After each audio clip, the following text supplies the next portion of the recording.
आज का शुभ पंचांग मार्गशीर मासे कृष्ण पक्षे त्रयोदशी चतुर्दशी शुक्रवार विक्रम संवत 2081 तदनुसार 29 नवंबर 2024।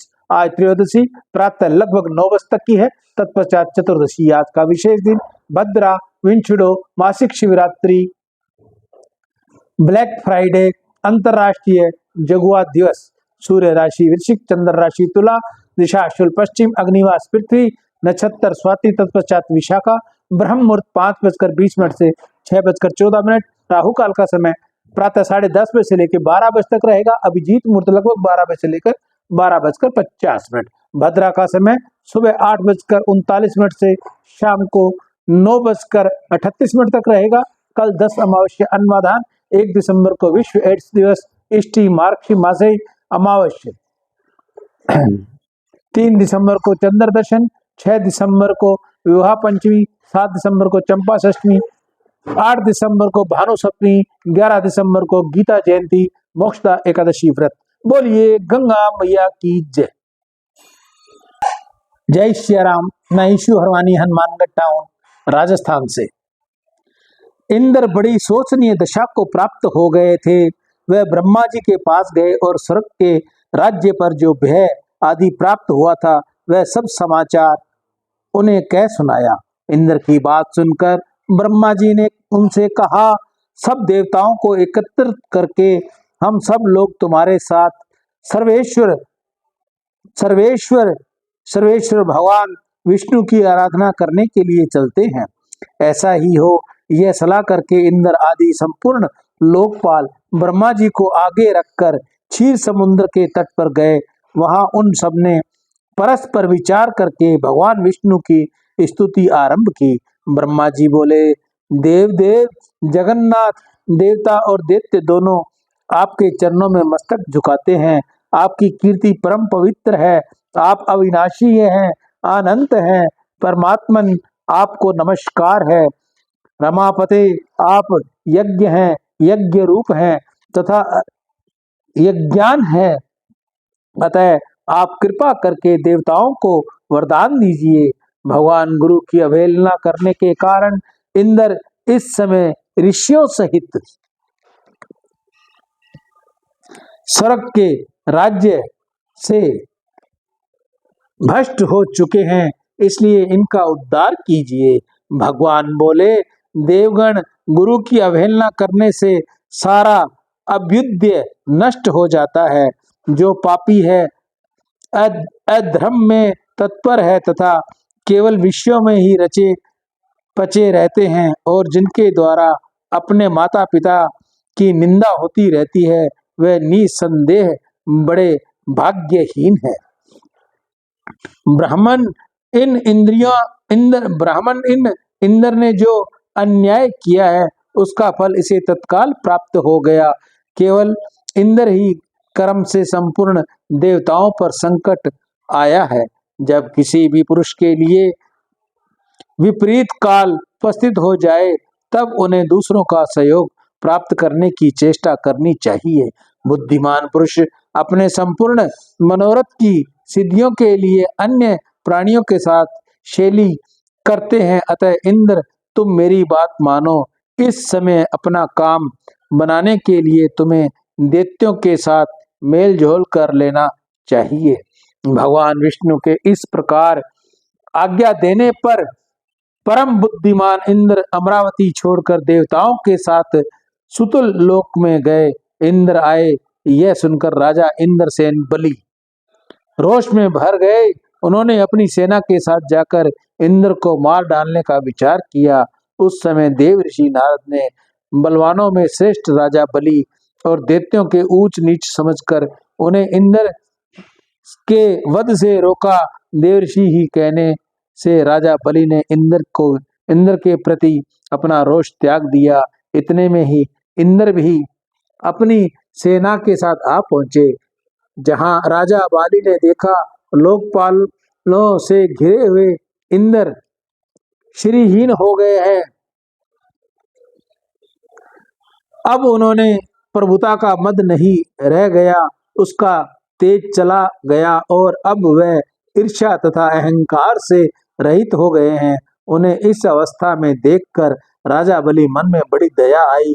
वह बड़ी उतावली के साथ हंसते हुए से बोले, देवराज इंद्र, आप इस सुतल लोक में कैसे पधारे? यहाँ आने का कारण बतलाइए। बलि की यह बात सुनकर इंद्र मुस्कुराते हुए बोला, भैया, हम सब देवता क्रोध के अधीन हो गए हैं। आप सब लोगों की भी यही दशा है। जैसे हम हैं वैसे ही आप लोग भी हैं। अतः हमारा यह कलह निरर्थक है। भाग्यवश आपने मेरा संपूर्ण राज्य एक क्षण में ही ले लिया तथा बहुत से रत्न भी स्वर्ग में यहाँ उठा लाए, परंतु वे सभी रत्न तत्काल ही यहाँ के थे वहां चले गए। अतः विद्वान पुरुषों को एक दूसरे से मिलकर कर्तव्य के विषय में विचार करना चाहिए। विचार करने से ज्ञान होता है और ज्ञान होने पर संकट से छुटकारा अवश्य मिल जाएगा। इस समय मैं संपूर्ण देवताओं के साथ आपके समीप त्राण पाने के लिए आया हूँ। इंद्र की बात समाप्त होने पर देवर्षि नारद ने राजा बलि को समझाते हुए कहा, दैत्यराज, शरण में आए हुए प्राणी की रक्षा करना महापुरुषों का धर्म है। जो लोग ब्राह्मण, रोगी, वृद्ध और शरणागत की रक्षा नहीं करते वे ब्रह्म हत्यारे हैं। इंद्र इस समय शरणागत शब्द से अपना परिचय देते हुए तुम्हारे समीप आए हैं। अतः इसका भली भांति रक्षण और पोषण करना तुम्हारा परम कर्तव्य है। इसमें तनिक भी संदेह की बात नहीं है। देवर्षि नारद यों कहने पर कर्तव्य और अकर्तव्य के ज्ञान में कुशल देवराज दैत्यराज बलि ने समय भी अपनी बुद्धि से विचार किया। तदंतर लोकपालों और देवताओं सहित इंद्र का बड़े सम्मान के साथ स्वागत सत्कार किया तथा उनके मन में विश्वास उत्पन्न करने के लिए अनेक प्रकार की सच्ची शपथें भी खाई। इंद्र ने राजा बलि को विश्वास दिलवाने वाली शपथ खाई। देवराज इंद्र स्वार्थ साधन में तत्पर रहते हैं और अर्थशास्त्र में ही उनकी विशेष प्रवृत्ति है। उन्होंने शपथ खाकर राजा बलि के साथ सुतल लोक में ही निवास किया। वहां रहते हुए उन्होंने अनेक वर्ष व्यतीत हो गए। एक दिन बाली की सभा में बैठे हुए नीति निपुण देवराज इंद्र बलि को संबोधित करते हुए हंसते हुए कहा, वीरवर, हमारे हाथी, घोड़े आदि नाना प्रकार के बहुत से रत्न जो इस समय तुम्हें प्राप्त होने योग्य है तत्काल ही समुद्र में गिर पड़े हैं। अतः हम लोगों को समुद्र से उन रत्नों का उद्धार करने के लिए बहुत शीघ्र प्रयत्न करना चाहिए। तुम्हारे कार्य की सिद्धि के लिए समुद्र का मंथन करना उचित है। इंद्र के इस प्रकार प्रेरणा देने पर बलि ने शीघ्रतापूर्ण पूछा, यह समुद्र मंथन किस उपयोग में संभव होगा? इसी समय मेघ के समान गंभीर स्वरूप में आकाशवाणी हुई, देवताओं और दैत्य, तुम क्षीर समुद्र का मंथन करो। इस कार्य में तुम्हारे बल की वृद्धि होगी, इसमें तनिक भी संदेह नहीं। मंदराचल को मथानी और वासुकी को नाग की रस्सी बनाओ, फिर देवताओं और दैत्य मिलकर मंथन आरंभ करो। यह आकाशवाणी सुनकर सहस्त्र दैत्यों और देवता समुद्र मंथन के लिए उद्यत हो स्वर्ण के सुदर्श कीर्तिमान मंदराचल के समीप गए। वह पर्वत सीधा, गोलाकार, बहुत मोटा और अत्यंत प्रकाशमान था। अनेक प्रकार के रत्न उसकी शोभा बढ़ा रहे थे। चंदन, परिजात, नागेश्वर, जयाफल और चंपा आदि भांति भांति के वृक्षों से वह हरा भरा दिखाई देता था। उस महान पर्वत को देखकर संपूर्ण देवताओं के ने हाथ जोड़कर कहा, दूसरों का उपकार करने वाले महाशैल मंदराचल, हम सब देवता तुमसे कुछ निवेदन करने के लिए यहाँ आए हैं, उसे तुम सुनो। उनके यों कहने पर मंदराचल देहधारी पुरुष के रूप में प्रकट होकर कहा, देवगण, आप सब लोग मेरे पास किस कार्य से आए हैं, उसे बतलाइए। तब इंद्र ने मधुर वाणी से कहा, मंदराचल, तुम हमारे साथ रहकर एक कार्य में सहायता बनो। हम समुद्र को मंथन कर उससे अमृत निकालना चाहते हैं। इस कार्य के लिए तुम मथानी बन जाओ। मंदराचल बहुत अच्छा कहकर उनकी आज्ञा स्वीकार की और देव कार्य की सिद्धि के लिए देवताओं और दैत्य अन्य विशेष इंद्र से कहा, पुण्य आत्मा देवराज, आपने अपने वज्र से मेरे दोनों पंख काट डाले हैं, फिर आप लोगों से कार्य की सिद्धि के लिए वहां तक मैं चल कैसे सकता हूँ। तब पूर्ण देवताओं और दैत्यों ने उस अनुपम पर्वत को क्षीर समुद्र तक ले जाने की इच्छा से उखाड़ लिया, परंतु वह उसे धारण करने में समर्थ न हो सके।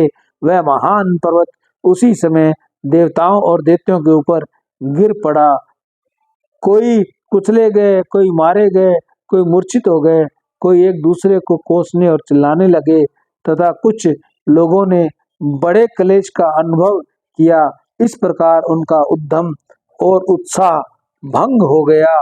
वे देवताओं और दानव सचेत होकर जगदीश्वरम भगवान विष्णु की स्तुति करने लगे। शरणागत वत्सल महाविष्णु, हमारी रक्षा कीजिए, रक्षा कीजिए, आपने ही संपूर्ण चराचर जगत को व्याप्त कर रखा है। उस समय देवताओं का कार्य सिद्ध करने के लिए गरुड़ जी पीठ पर बैठे हुए भगवान विष्णु साहस वहां प्रकट हो गए। वह सबको अभय देने वाले हैं। उन्होंने देवताओं और दैत्यों और दृष्टिपात करके खेल खेल में ही उस महान पर्वत को उठाकर गरुड़ जी की पीठ पर रख दिया। फिर वे देवताओं और दैत्यों को क्षीर समुद्र के तट पर ले गए और पर्वत श्रेष्ठ मंदराचल को समुद्र में डालकर तुरंत वहां से चल दिए। तदनुसार सब देवता दैत्यों के साथ लेकर वासुकी नाग के समीप गए और उनसे भी अपनी प्रार्थना स्वीकार करवाई। इस प्रकार मंदराचल को मत्थानी और वासुकी नाग को रस्सी बनाकर देवताओं और दैत्यों के क्षीर सागर में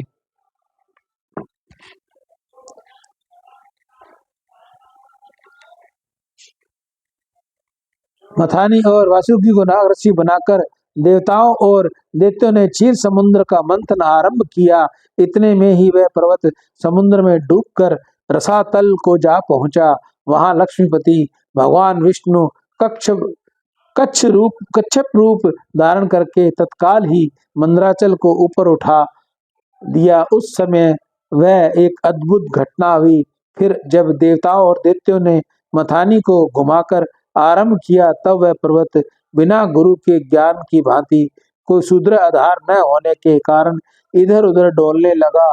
यह देख परमात्मा भगवान विष्णु समय ही मंदराचल के साथ आधार बन गए और उन्होंने अपनी चारों भुजाओं से मत्थानी बने हुए उस पर्वत को भली भांति पकड़कर उसे सुखपूर्वक घुमाने योग्य बना दिया। तब अत्यंत बलवान देवता और दैत्य एक भूत होकर अधिक जोर लगाकर क्षीर समुद्र का मंथन करने लगे।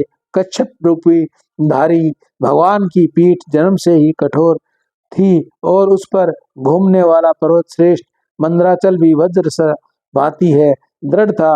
उन दोनों की रगड़ से समुद्र में बड़वानल प्रकट हो गया, साथ ही हलाहल विषय उत्पन्न हुआ। उस विषय को सबसे पहले नारद जी ने देखा। तब अमित तेजस्वी देवर्षि देवताओं को पुकार कर कहा, आदित्य कुमारों, अब तुम समुद्र का मंथन न करो। इस समय समुद्र उपद्रवों का नाश करने वाले भगवान शिव की प्रार्थना करो। वह परात्पर है, परमात्मा नंद स्वरूप है तथा योगी पुरुष उनको उन्हीं का ध्यान करते हैं।